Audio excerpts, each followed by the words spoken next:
महाराष्ट्राचे माजी मुख्यमंत्री यशवंतराव चव्हाण प्रवेश नियंत्रित शीघ्रसंचार द्रुतगती मार्ग म्हणजेच मुंबई पुणे एक्सप्रेसवेची ही काही तासांपूर्वीची दृश्य आहेत.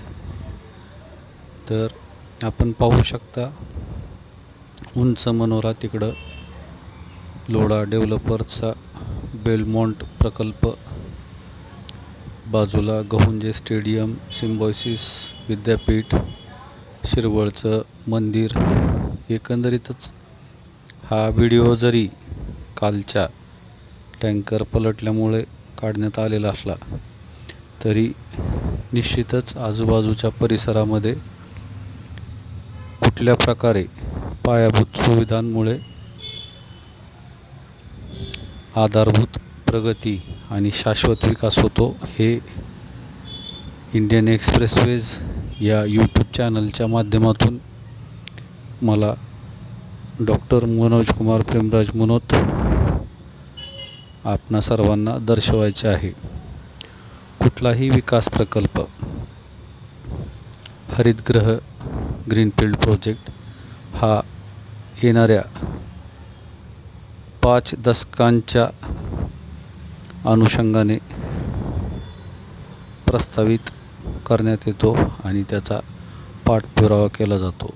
निश्चितच आपले शेतकरी, भूमिपुत्र, कष्टकरी, जमीन मालक पाहत असतील की या अभूतपूर्व वाहतूक कोंडीमध्ये काही ना काही आयात निर्यातीचं किंवा शहरी ग्रामीण आपलं कोणीतरी हा ऐतिहासिक अनुभव घेतला असेल. तर एकच यातून विशद होतं की सुरुवातीला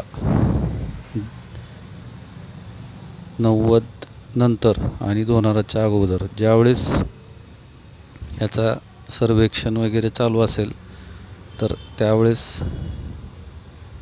त्यांना देखील वाटत नसेल की असं काहीतरी महाराष्ट्रात बनवलं जाईल.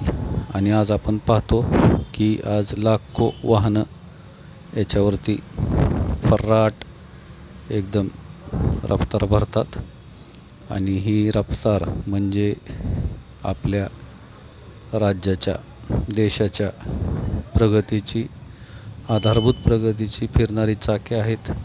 शाश्वत विकासाची गती आहे आणि पायाभूत सुविधांचं हे सगळं द्योतक आहे. धन्यवाद.